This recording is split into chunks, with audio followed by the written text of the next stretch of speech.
मेरे प्यारे देशवासियों, नमस्कार।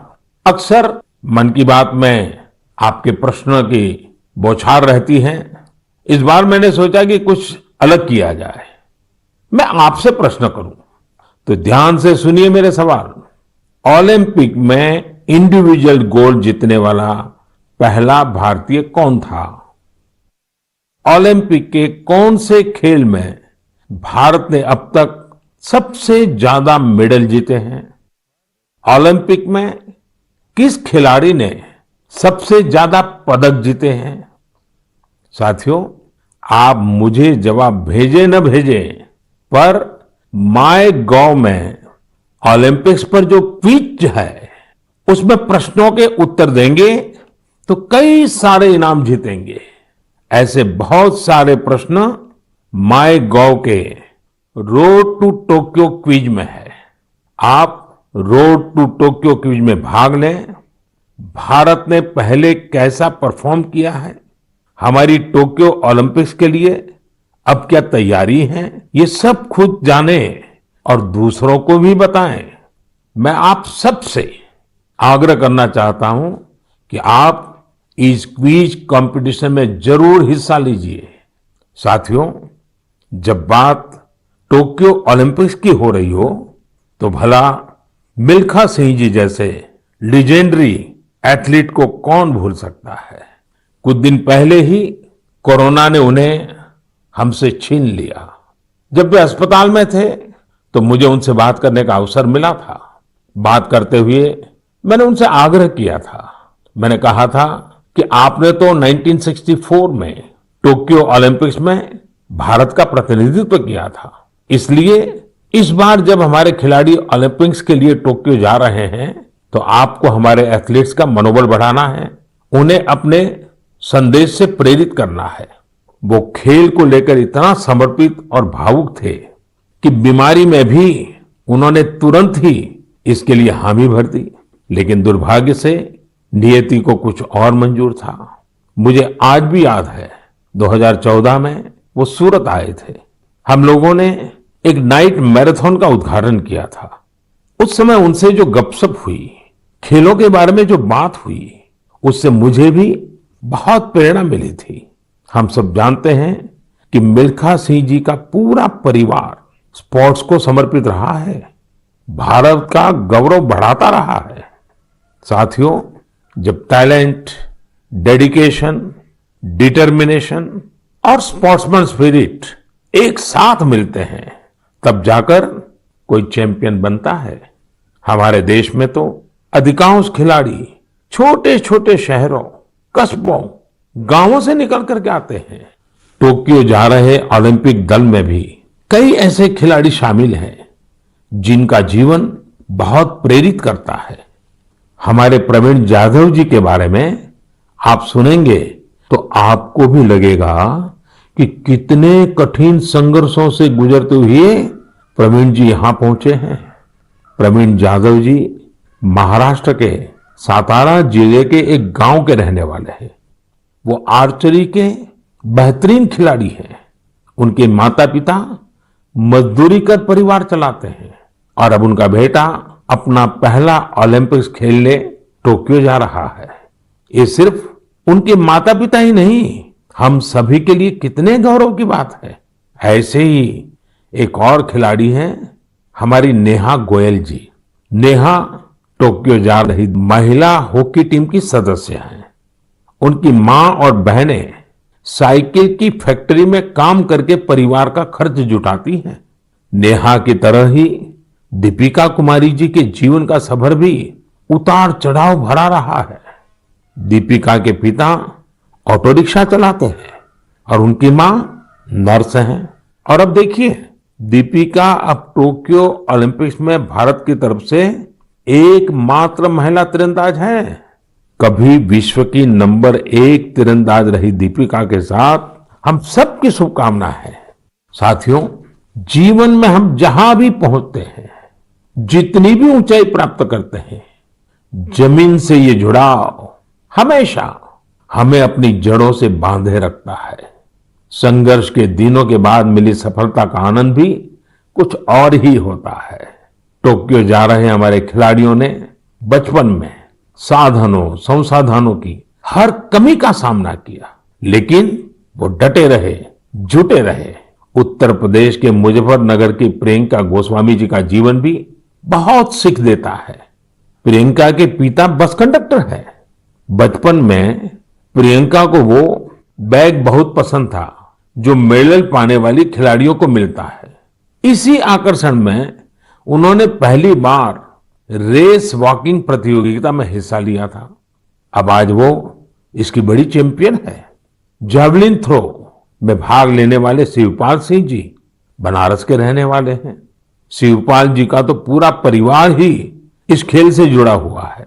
इनके पिता, चाचा और भाई सभी भाला फेंकने में एक्सपर्ट हैं।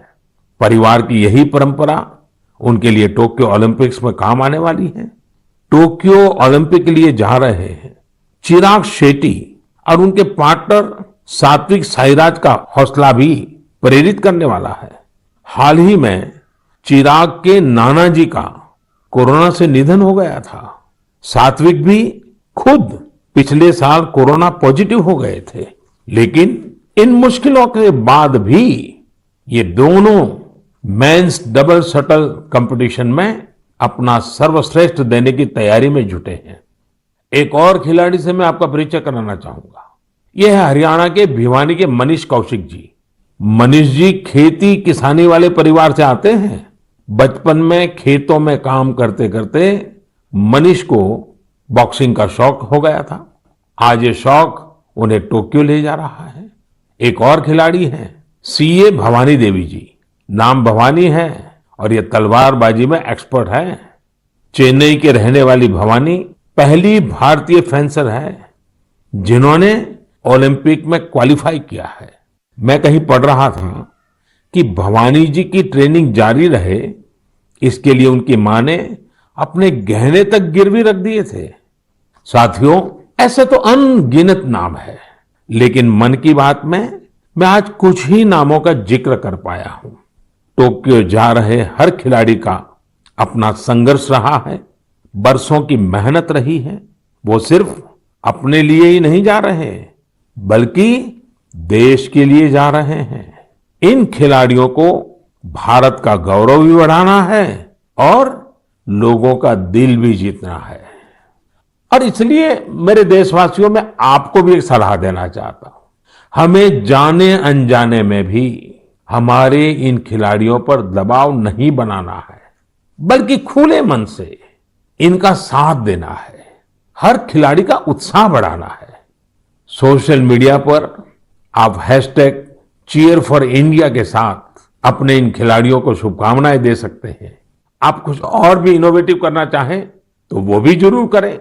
अगर आपको कोई ऐसा आइडिया आता है जो हमारे खिलाड़ियों के लिए देश को मिलकर करना चाहिए, तो वो आप मुझे जरूर भेजिएगा।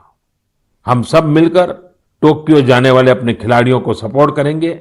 Cheer for India, cheer for India, cheer for India. मेरे प्यारे देशवासियों, कोरोना के खिलाफ हम देशवासियों की लड़ाई जारी है, लेकिन इस लड़ाई में हम सब साथ मिलकर कई असाधारण मुकाम भी हासिल कर रहे हैं। अभी कुछ दिन पहले ही हमारे देश ने एक अभूतपूर्व काम किया है। 21 जून को वैक्सीन अभियान के अगले चरण की शुरुआत हुई और उसी दिन देश ने 86 लाख से ज्यादा लोगों को मुफ्त वैक्सीन लगाने का रिकॉर्ड भी बना दिया। और वो भी एक दिन में। इतनी बड़ी संख्या में भारत सरकार की तरफ से मुफ्त वैक्सीनेशन, और वो भी एक दिन में, स्वाभाविक है इसकी चर्चा भी खूब हुई है। साथियों, एक साल पहले सबके सामने सवाल था कि वैक्सीन कब आएगी। आज हम एक दिन में लाखों लोगों को मेड इन इंडिया वैक्सीन मुफ्त में लगा रहे हैं, और यही तो नए भारत की ताकत है। साथियों, वैक्सीन की सेफ्टी देश के हर नागरिक को मिले, हमें लगातार प्रयास करते रहना है। कई जगहों पर वैक्सीन हेजिटेंसी को खत्म करने के लिए कई संगठन, सिविल सोसाइटी के लोग आगे आए हैं और सब मिलकर के बहुत अच्छा काम कर रहे हैं। चलिए हम भी आज एक गांव में चलते हैं और उन्हीं लोगों से बात करते हैं वैक्सीन के बारे में। मध्य प्रदेश के बैतूल जिले के डुलारिया गांव चलते हैं। हेलो। नमस्कार। नमस्ते जी। मेरा नाम राजेश हिरावे, ग्राम पंचायत डुलारिया, भीमपुर ब्लॉक। राजेश जी, मैंने फोन इसलिए किया कि मैं जानना चाहता था कि अभी आपके गांव में अब कोरोना की क्या स्थिति है। सर, यहाँ पे कोरोना की स्थिति तो अभी ऐसा कुछ नहीं है यहाँ। अभी लोग बीमार नहीं है। जी। गांव की जनसंख्या कितनी है, कितने लोग हैं गांव में? गांव में 462 पुरुष है और 332 महिला है। अच्छा राजेश जी, आपने वैक्सीन ले ली क्या? नहीं सर, अभी नहीं लिया। अरे क्यों नहीं लिया? सर जी, यहाँ पे कुछ लोगों ने कुछ व्हाट्सएपों पे ऐसा भ्रम डाल दिया गया कि उससे लोग भ्रमित हो गए सर जी। तो क्या आपके मन में भी डर है? जी, सब पूरे गांव में ऐसा भ्रम फैला दिया था सर। अरे रे रे, ये क्या बात की आपने। देखिए राजेश जी, जी। मेरा आपको भी और मेरे सभी गांव के भाई बहनों को यही कहना है कि डर है तो निकाल दीजिए। जी। हमारे पूरे देश में 31 करोड़ से भी ज्यादा लोगों ने वैक्सीन का टीका लगवा लिया है। जी। आपको पता है ना, मैंने खुद ने भी दोनों डोज लगवा लिए हैं। जी सर। अरे मेरी माँ तो करीब करीब 100 साल की है, उन्होंने भी दोनों डोज लगवा लिए हैं। कभी कभी किसी को इससे बुखार वगैरह आता है, पर वो बहुत मामूली होता है, कुछ घंटों के लिए ही होता है। देखिए, वैक्सीन नहीं लेना बहुत खतरनाक हो सकता है। जी। इससे आप खुद को तो खतरे में डालते ही हैं, साथ ही में परिवार और गांव को भी खतरे में डाल सकते हैं। जी। और राजेश, इसलिए जितना जल्दी हो सके वैक्सीन लगवा लीजिए और गांव में सबको बताइए कि भारत सरकार की तरफ से मुफ्त वैक्सीन दी जा रही है और 18 वर्ष से ऊपर के सभी लोगों के लिए ये मुफ्त वैक्सीनेशन है। जी। जी। तो ये आप भी गांव में लोगों को बताइए, और गांव में ये डर का तो माहौल का कोई कारण ही नहीं है। कारण यही सर, कुछ लोगों ने ऐसी गलत अफवाह फैला दी जिससे लोग बहुत ही भयभीत हो गए। उसका उदाहरण देते, जैसा उस वैक्सीन को लगाने से बुखार आना, बुखार से और बीमारी फैल जाना, मतलब आदमी की मौत हो जाना, यहाँ तक के वो अफवाह फैला। हो। देखिए, आज तो इतने रेडियो, इतने टीवी, इतनी सारी खबरें मिलती हैं और इसलिए लोगों को समझाना बहुत सरल हो जाता है। और देखिए, मैं आपको बताऊं, भारत के अनेक गांव ऐसे हैं जहां सभी लोग वैक्सीन लगवा चुके हैं, यानी गांव के 100% लोग। जैसे मैं आपको एक उदाहरण देता हूं। जी। कश्मीर में बांदीपुरा जिला है। इस बांदीपुरा जिले में एक व्यवन गांव के लोगों ने मिलकर 100%, 100% वैक्सीन का लक्ष्य बनाया और उसे पूरा भी कर दिया। आज कश्मीर के इस गांव के 18 साल से ऊपर के सभी लोग टीका लगवा चुके हैं। नागालैंड के भी 3 गांवों के बारे में मुझे पता चला कि वहां भी सभी लोगों ने 100%, 100% टीका लगवा लिया है। जी। जी। राजेश जी, आपको भी अपने गांव, अपने आसपास के गांव में ये बात पहुंचानी चाहिए। और आप भी जैसे कहते हैं भ्रम है, बस ये भ्रम ही है। जी। जी। तो भ्रम का जवाब यही है कि आपको खुद को टीका लिखा करके समझाना पड़ेगा सबको। करेंगे ना आप? जी सर। पक्का करेंगे? जी सर। जी सर, आपसे बात करने से मुझे ऐसा लगा कि मैं खुद भी टीका लगाऊंगा और लोगों को इसके बारे में आगे बढ़ाऊंगा। अच्छा, गांव में और भी कोई है जिनसे मैं बात कर सकता हूँ? जी है सर। कौन बात करेगा? हेलो सर, नमस्कार। नमस्ते जी, कौन बोल रहे हैं? मेरा नाम है किशोरीलाल धुर्वे। तो किशोरीलाल जी, अभी राजेश जी से बात हो रही थी। जी सर। और वो तो बड़े दुखी होकर के भी बता रहे थे कि वैक्सीन को लेकर लोग अलग अलग बातें करते हैं। जी। आपने भी ऐसा सुना है क्या? हाँ, सुना तो हूँ सर। वैसा क्या सुना है? क्योंकि है सर, ये पास में महाराष्ट्र है, तो उधर से कुछ रिश्तेदारी से जुड़े लोग मतलब कुछ अफवाह फैलाते कि वैक्सीन लेने से लोग मर रहे हैं, कोई बीमार हो रहा है। इस तरह लोगों के पास ज्यादा भ्रम है सर, इसलिए नहीं ले रहे। नहीं, कहते क्या है, अब कोरोना चला गया ऐसा कहते हैं? जी। कोरोना से कुछ नहीं होता ऐसा कहते हैं? नहीं, कोरोना चला गया नहीं बोलते सर, कोरोना तो है बोलते, लेकिन वैक्सीन जो लेते हैं उससे मतलब बीमारी हो रहे और मर रहे, ये स्थिति बताते सर वो। अच्छा, वैक्सीन के कारण मर रहे हैं?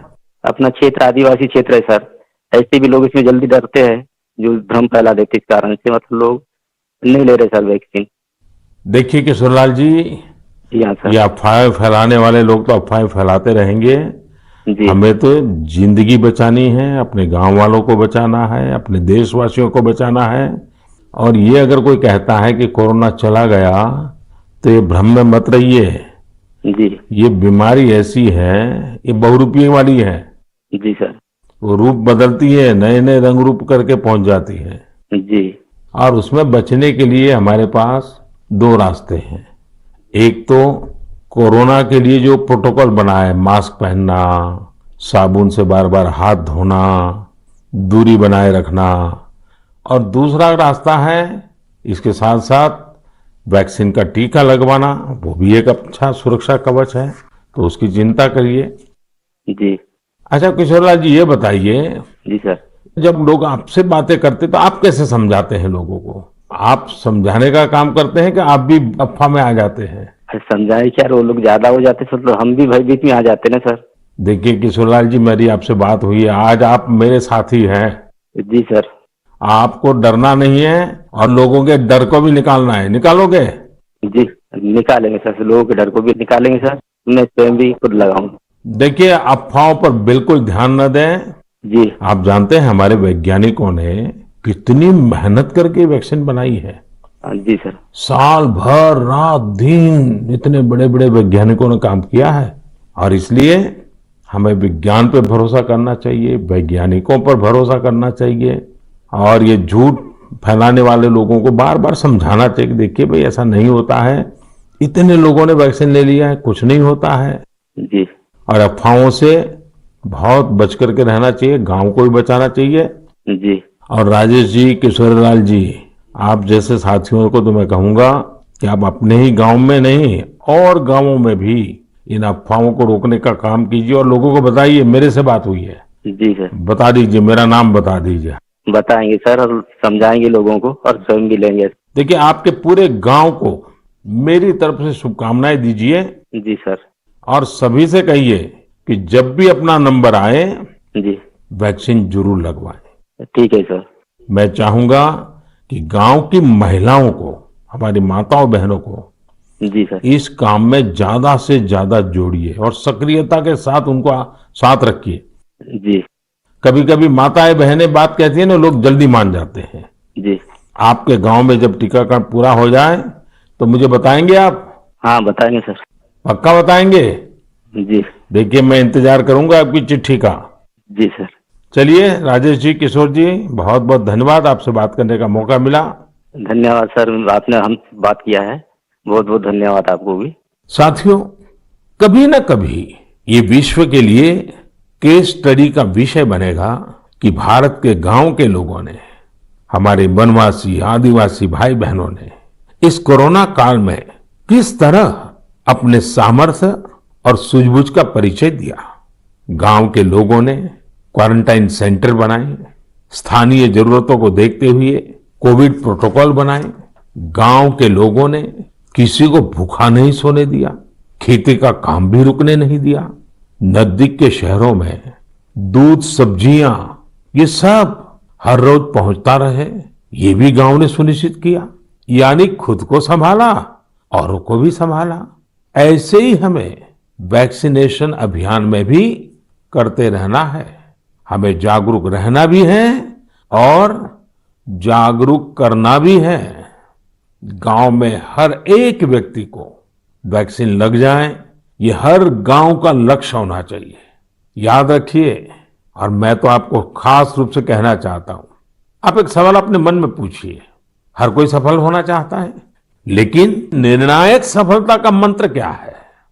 निर्णायक सफलता का मंत्र है निरंतरता।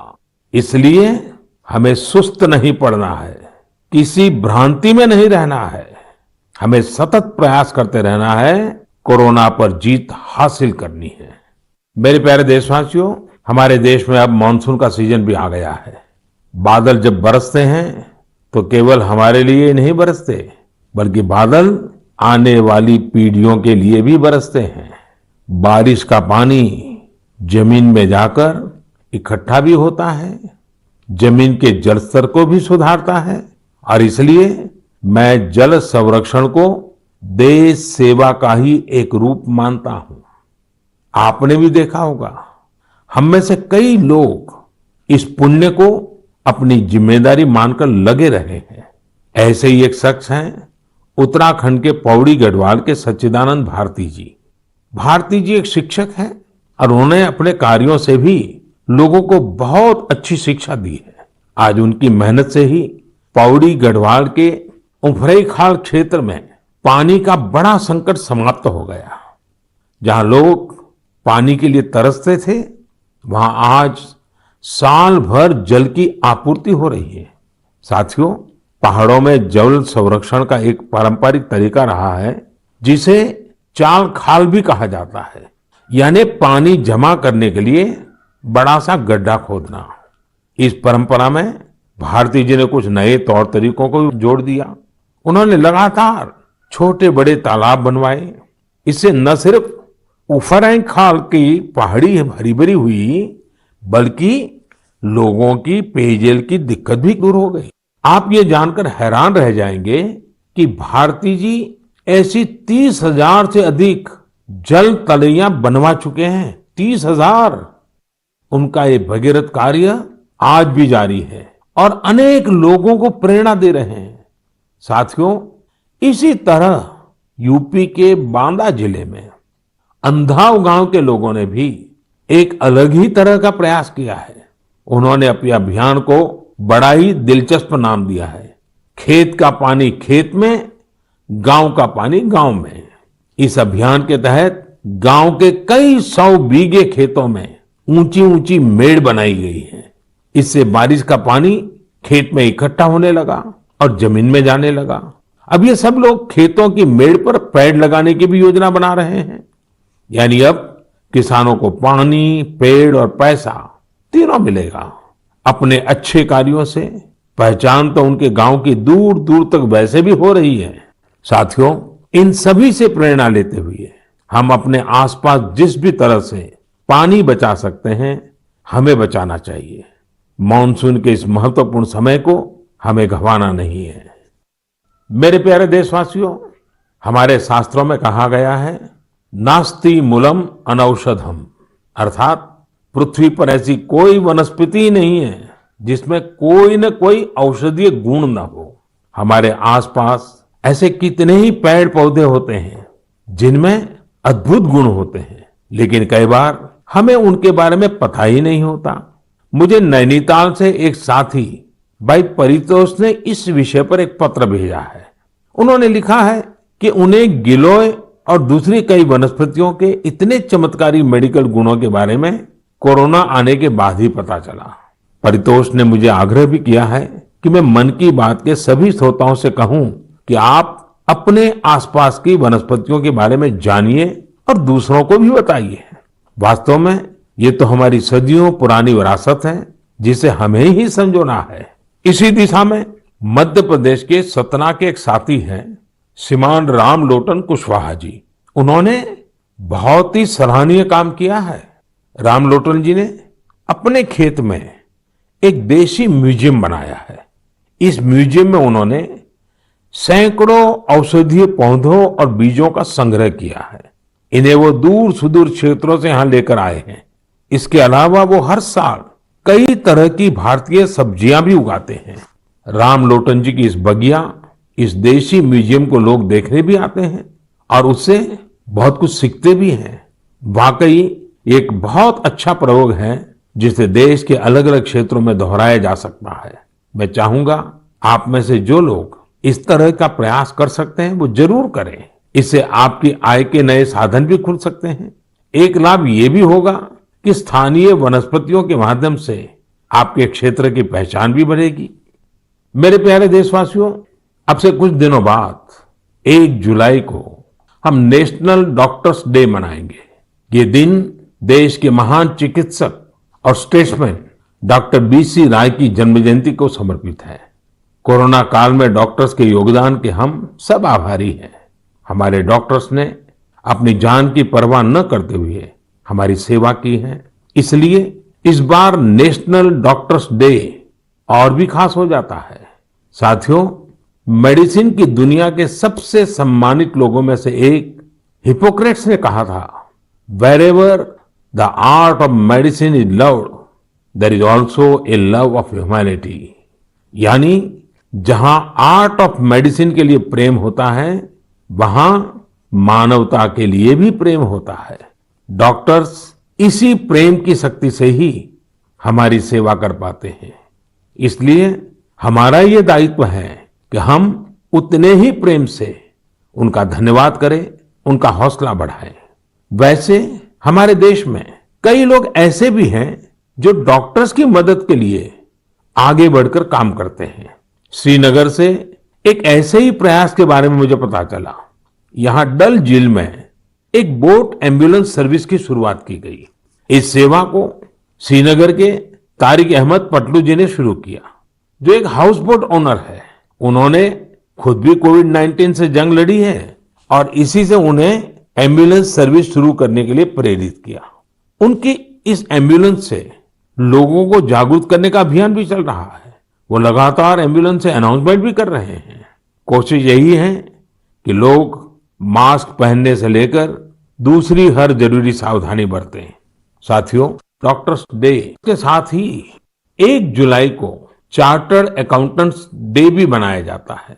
मैंने कुछ वर्ष पहले देश के चार्टर्ड अकाउंटेंट से ग्लोबल लेवल की भारतीय ऑडिट फर्म्स का उपहार मांगा था।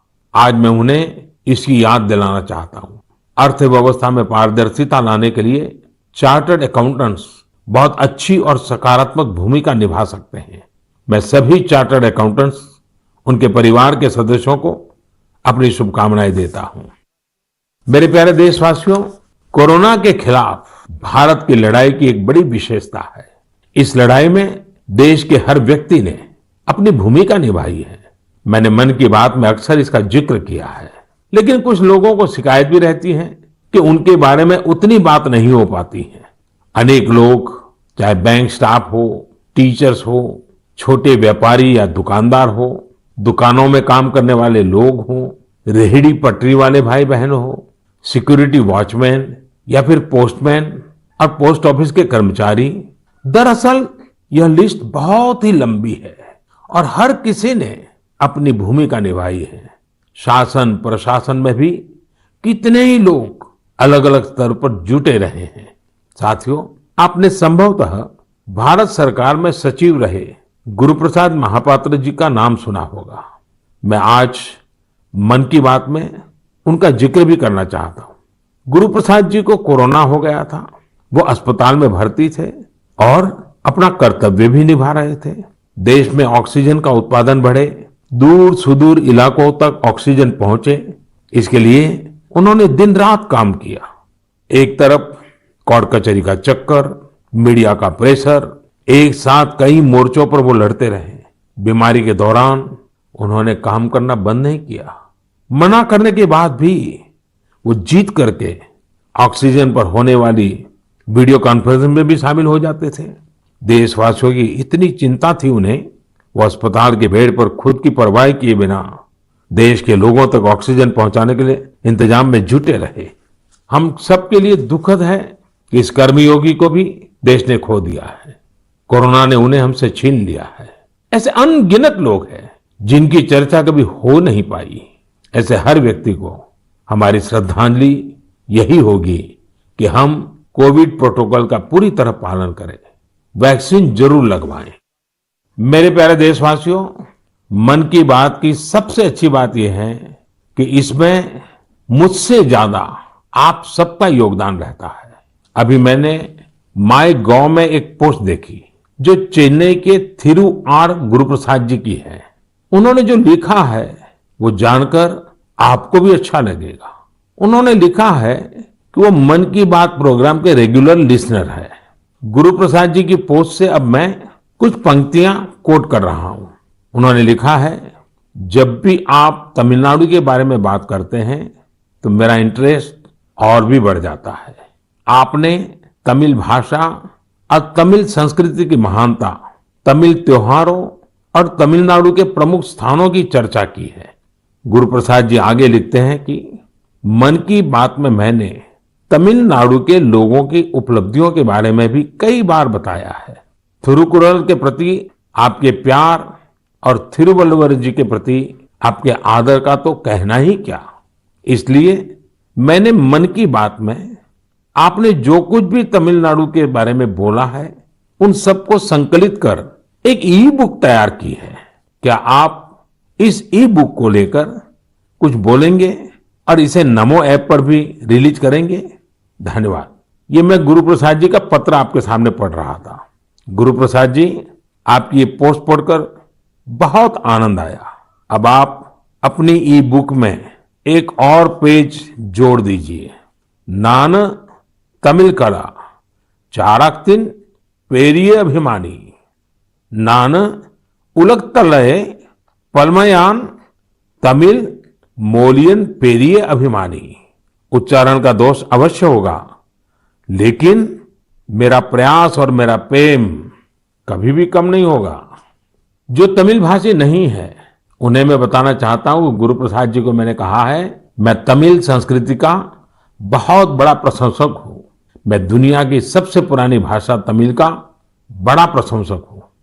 साथियों, हर हिंदुस्तानी को विश्व की सबसे पुरातन भाषा हमारे देश की है, इसका गुणगान करना ही चाहिए, उस पर गर्व महसूस करना चाहिए। मैं भी तमिल को लेकर बहुत गर्व करता हूं। गुरु प्रसाद जी, आपका ये प्रयास मेरे लिए एक नई दृष्टि देने वाला है, क्योंकि मैं मन की बात करता हूं तो सहज सरल तरीके से अपनी बात रखता हूं। मुझे नहीं मालूम था कि इसका ये भी एक एलिमेंट था। आपने जब पुरानी सारी बातों को इकट्ठा किया तो मैंने भी उसे एक बार नहीं बल्कि 2 बार पढ़ा। गुरु प्रसाद जी, आपकी इस बुक को मैं नमो ऐप पर जरूर अपलोड करवाऊंगा। भविष्य के प्रयासों के लिए आपको बहुत बहुत शुभकामनाएं। मेरे प्यारे देशवासियों, आज हमने कोरोना की कठिनाइयों और सावधानियों पर बात की। देश और देशवासियों की कई उपलब्धियों पर भी चर्चा की। अब एक और बड़ा अवसर भी हमारे सामने है। 15 अगस्त भी आने वाला है। आजादी के 75 वर्ष का अमृत महोत्सव हमारे लिए बहुत बड़ी प्रेरणा है। हम देश के लिए जीना सीखें। आजादी की जंग देश के लिए मरने वालों की कथा है। आजादी के बाद के इस समय को हमें देश के लिए जीने वालों की कथा बनाना है। हमारा मंत्र होना चाहिए इंडिया फर्स्ट। हमारे हर फैसले, हर निर्णय का आधार होना चाहिए इंडिया फर्स्ट। साथियों, अमृत महोत्सव में देश ने कई सामूहिक लक्ष्य भी तय किए हैं। जैसे हमें अपने स्वाधीनता सेनानियों को याद करते हुए उनसे जुड़े इतिहास को पुनर्जीवित करना है। आपको याद होगा कि मन की बात में मैंने युवाओं से स्वाधीनता संग्राम पर इतिहास लेखन करके शोध करने इसकी अपील की थी। मकसद ये था कि युवा प्रतिभाएं आगे आए, युवा सोच, युवा विचार सामने आए, युवा कलम नई ऊर्जा के साथ लेखन करे। मुझे ये देखकर बहुत अच्छा लगा कि बहुत ही कम समय में 2500 से ज्यादा युवा इस काम को करने के लिए आगे आए हैं। साथियों, दिलचस्प बात यह है, 19वीं 20वीं शताब्दी के जंग की बात तो आमतौर पर होती रहती है, लेकिन खुशी इस बात की है कि 21वीं सदी में जो युवा पैदा हुए हैं, 21वीं सदी में जिनका जन्म हुआ है, ऐसे मेरे नौजवान साथियों ने 19वीं और 20वीं शताब्दी की आजादी की जंग को लोगों के सामने रखने का मोर्चा संभाला है। इन सभी लोगों ने माईगॉव पर इसका पूरा ब्यौरा भेजा है। ये लोग हिंदी, इंग्लिश, तमिल, कन्नड़ा, बांग्ला, तेलुगु, मराठी, मलयालम, गुजराती ऐसी देश की अलग अलग भाषाओं में स्वाधीनता संग्राम पर लिखेंगे। कोई स्वाधीनता संग्राम से जुड़े रहे अपने आसपास के स्थानों की जानकारी जुटा रहा है, तो कोई आदिवासी स्वाधीनता सेनानियों पर किताब लिख रहा है। एक अच्छी शुरुआत है। मेरा आप सभी से अनुरोध है कि अमृत महोत्सव से जैसे भी जुड़ सकते हैं जरूर जुड़े। ये हमारा सौभाग्य है कि हम आजादी के 75 वर्ष के पर्व का साक्षी बन रहे हैं। इसलिए अगली बार जब हम मन की बात में मिलेंगे तो अमृत महोत्सव की और तैयारियों पर भी बात करेंगे। आप सब स्वस्थ रहिए, कोरोना से जुड़े नियमों का पालन करते हुए आगे बढ़िए, अपने नए नए प्रयासों से देश को ऐसे ही गति देते रहिए। इन्हीं शुभकामनाओं के साथ बहुत बहुत धन्यवाद।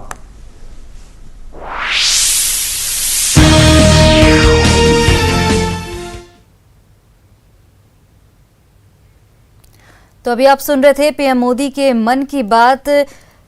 पीएम मोदी ने मन की बात की शुरुआत में मिल्खा सिंह को श्रद्धांजलि दी, साथ ही उन खिलाड़ियों का भी जिक्र किया जिन खिलाड़ियों ने बड़े ही छोटे शहरों से आकर टोक्यो ओलंपिक में अपना नाम कमाने जा रहे हैं, टोक्यो ओलंपिक में भारत को रोशन करने जा रहे हैं।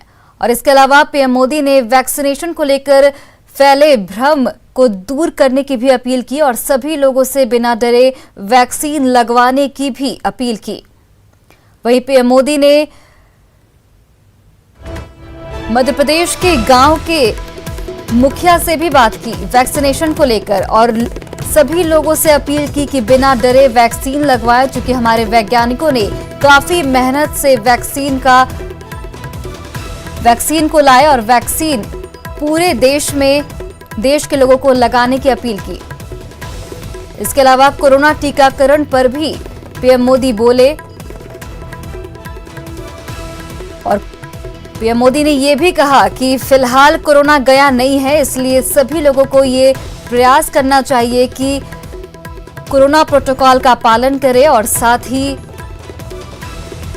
वैक्सीनेशन पर पूरा जोर दे, सभी लोगों को वैक्सीन लगे ये सुनिश्चित किया जाए।